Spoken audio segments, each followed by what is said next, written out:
bom dia, meus amados. Aqui estamos nós, mais uma vez, com as leituras do Salmo 42, Salmo 43 e o Salmo 44. Que alegria! Eu sou o professor Mateus, estarei com vocês por um período lendo esses salmos maravilhosos. Espero que a nossa leitura possa ser muito edificante, porque para mim é maravilhoso estar com vocês, porque a palavra ela traz um refrigério, ela traz uma alegria, ela traz uma transformação que só ela pode fazer.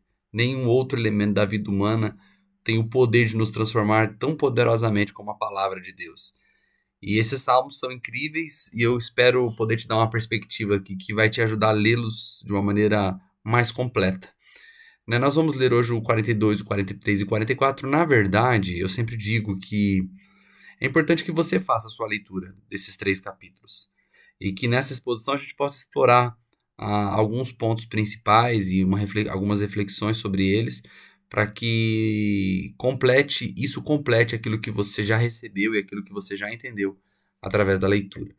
O Salmo 42 e 43 normalmente são atribuídos a Davi, ao passo que 44 já tem assim um autor desconhecido, né? O contexto histórico, se caso foi mesmo Davi, que é o bem provável, ele foi em algum período de exílio, né? Porque ele vai falar aqui sobre a distância do templo, né? E o 44 também é usado aí para, mesmo não tendo um autor desconhecido, ele é atribuído a um contexto também de derrota, de sofrimento, não dos melhores momentos de Israel. Você vai ver que os três eles têm essa característica de lamento, tendo o 42 e o 43 sendo praticamente uma continuação do outro. Nós vamos perceber isso na própria leitura, né? No 42, o salmista expressa um intenso anseio pela presença de Deus, né? Ele compara essa sede espiritual dele à sede de uma corça, né? De uma gazela, como se fosse uma gazela pelas águas. Nós vamos ler isso um pouco melhor hoje na versão parafrase da mensagem. Mas o 42 vai mostrar esse anseio, esse anelo de Deus, né? Por Deus, né? Pela presença de Deus, que a alma, o interior do homem que está devastado pelos problemas, anseia por esse refrigério que só pode vir de Deus. Ele mostra isso, né? Que ele esperava um refrigério vir de Deus. O 43, como eu já disse, é praticamente uma continuação do 42, e ele vai compartilhar textos semelhantes, né? O salmista clama a Deus para que Deus seja o defensor e a luz no meio de circunstâncias adversas, né? Buscando a justiça de Deus, expressando de novo confiança na bondade e na fidelidade de Deus. Inclusive, nós vamos ver aqui que os principais versos, por exemplo, como o 43, 1 vai dizer: Faze-me justiça, ó Deus, e defende a minha causa contra o povo infiel. Livra-me dos homens traiçoeiros e perversos. Então, ele está dizendo, ele está confiando no 43 aqui a busca por solução em Deus, né? Ele vai dizer isso de novo ali no verso 3, ele vai dizer assim, ó, envia a tua luz, a tua verdade, sejam elas o meu guia, leve-me ao teu santo monte, aos lugares onde habitas. Já o 44, ele está parecendo uma oração comunitária, né? O povo está se expressando, eles confiam na fidelidade de Deus em meio à dificuldade, eles lembram dos feitos poderosos de Deus no passado, mas agora clamam a Deus para intervir em seu favor. E você vai ver que eles estão ali, estão dizendo, Senhor, nós não te abandonamos. Eles não estão bem reconhecendo, né, o problema deles, mas eles estão assim, confiando no Senhor, e é o clamor, quando mostra o coração desesperado. A gente vai ver isso também em alguns textos aqui na versão parafraseada da mensagem daqui a pouquinho. Os versos principais aqui, por exemplo, no verso 44, 2, vai dizer assim: com a tua mão expulsaste as nações e plantaste nossos antepassados, arruinaste os povos e fizeste prosperar os nossos antepassados. Então, eles estão resgatando a memória como se eles estivessem falando, Deus, ó, lembra do que o Senhor já fizeste. A gente vai perceber que isso é normal nas orações do povo hebreu. Falando, ó, lembra o que o Senhor fizeste no passado, lembra o que o Senhor fizeste no passado. Eles estão sempre recordando o que Deus fez, mas principalmente para que eles se lembrassem que eles tinham um Deus poderoso, que podia fazer de novo. Né? Por exemplo, no 23, 24, do 44, ele vai dizer, desperta, Senhor, porque dormes, acorda, não nos rejeite para sempre, porque esconde o teu rosto, esquece do nosso sofrimento, a nossa opressão.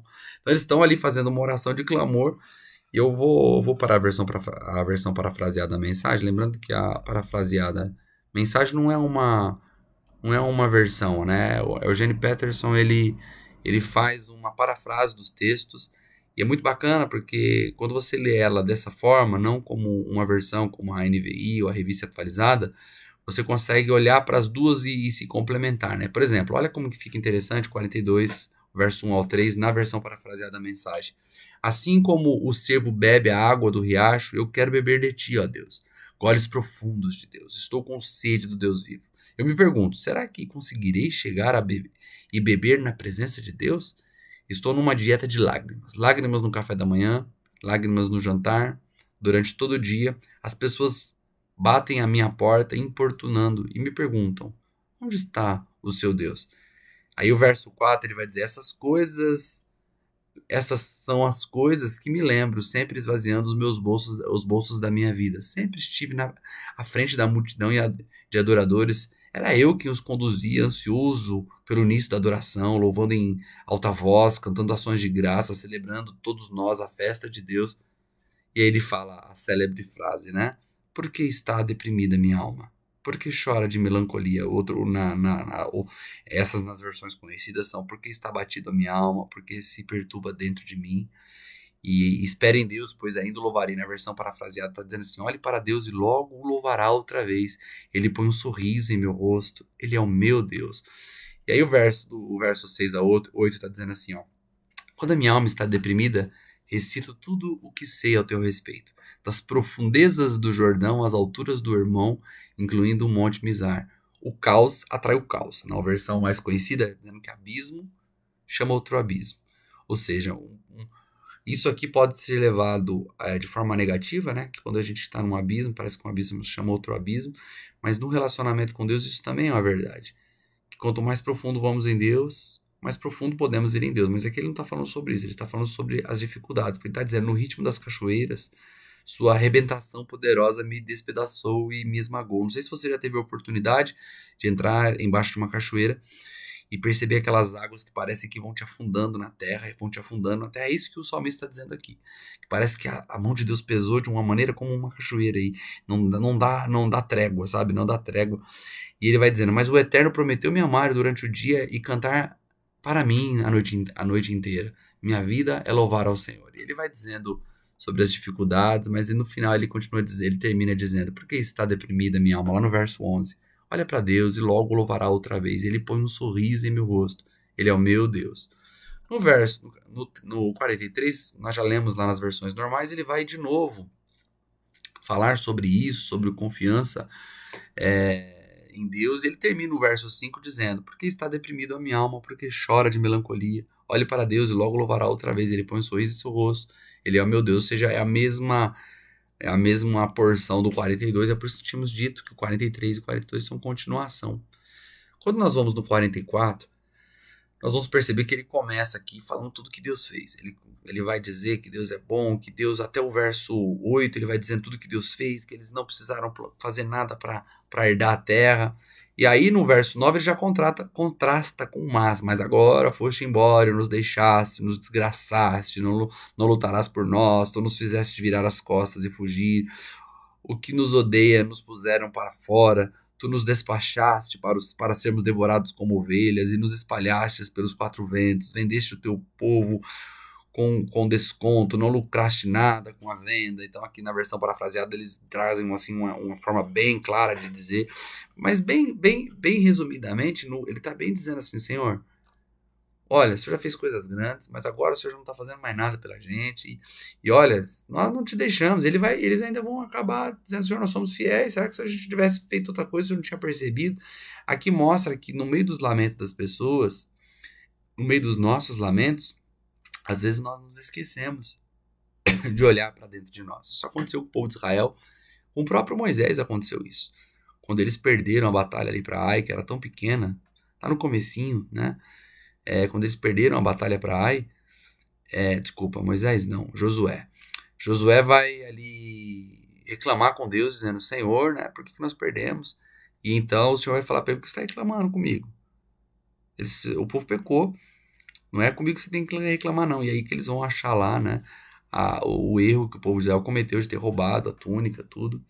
Então num momento de lamento, a gente às vezes acaba fazendo isso, a gente acaba tentando encontrar culpados. Eu costumo dizer que todo líder lida com dois tipos de pessoas, com vítimas e vilões.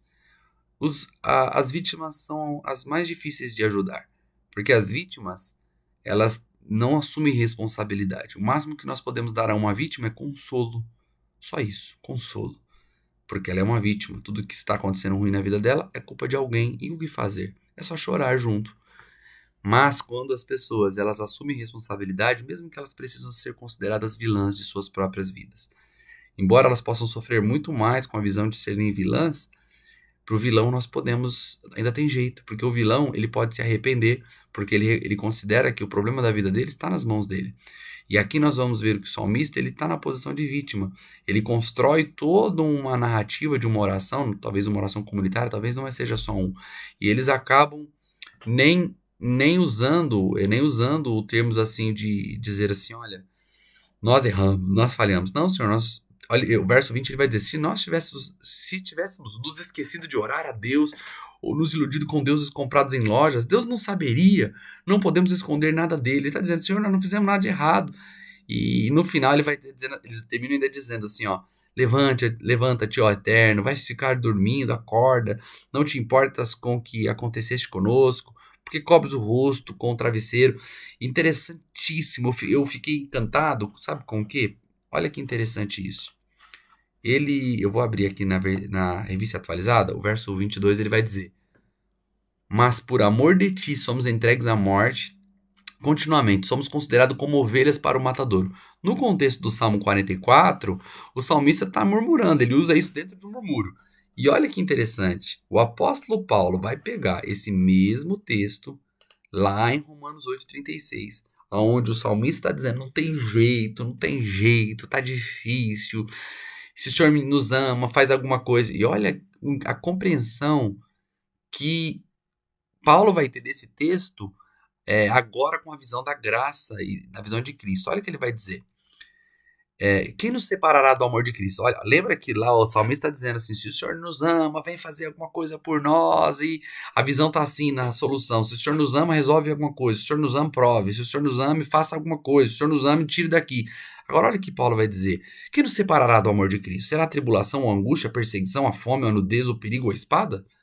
Aí ele vai dizer, como está escrito, por amor de ti, olha ele citando aqui o Salmo 44, por amor de ti, enfrentamos a morte todos os dias, somos considerados como ovelhas destinadas a matadouro. Olha que interessante, Paulo está dizendo o seguinte, nós estamos passando por dias difíceis, mas não é nada, não é a tribulação, não é a angústia, nada disso pode nos separar do amor dele. Mas ele vai dizer o verso 37, mas em todas essas coisas somos mais do que vencedores por meio daquele que nos amou, pois estou convencido de que nem a morte, nem a vida, nem os anjos, nem demônios, nem presente, nem futuro, nem quaisquer poderes, nem altura, nem profundidade, nem qualquer outra coisa na criação será capaz de nos separar do amor de Deus que está em Cristo Jesus, o nosso Senhor. Deixa eu dizer, o que o salmista não conseguiu ver, Paulo viu na graça de Cristo. Não são as circunstâncias que revelam o amor de Deus por nós. Não é você ter pouco ou muito, não é as angústias ou a dor. O salmista, sendo ele acompanhado ou não por uma multidão de oração, sendo uma oração comunitária ou uma oração individual, ele estava em pleno desespero. E é completamente compreensível. Eu dou graças a Deus por permitir que textos assim sejam colocados nas escrituras, porque eles revelam o coração de homens e orações de homens como nós, que às vezes ficamos desesperados e pensamos e temos uma percepção de que Deus se esqueceu, de que inclusive parece até que está dormindo. Mas Paulo traz uma visão certa usando justamente o texto, dizendo, não, nada poderá nos separar do amor de Cristo, nem que nós nos sintamos como ovelhas que são levadas para o matadouro, nem que morramos. O amor de Cristo não se revela nisso. O amor de Cristo se revela pelo fato de que nós, sendo ainda pecadores, Ele nos amou e separou para nós um destino eterno. Todas as vezes que você estiver sentindo dor e sofrimento, lembre-se que Cristo levou sobre Ele todas as nossas dores. Ou seja, onde Cristo estava quando você estava sofrendo? Na cruz, sofrendo a dor com você. Onde Cristo está hoje no seu momento de dor? Com você, sentindo toda a dor. Porque a cruz transcende o tempo. Para que nós nos lembremos que nós não estamos sozinhos e que nada pode nos separar do amor de Deus, que está em Cristo Jesus, nosso Senhor. Tenha um lindo dia.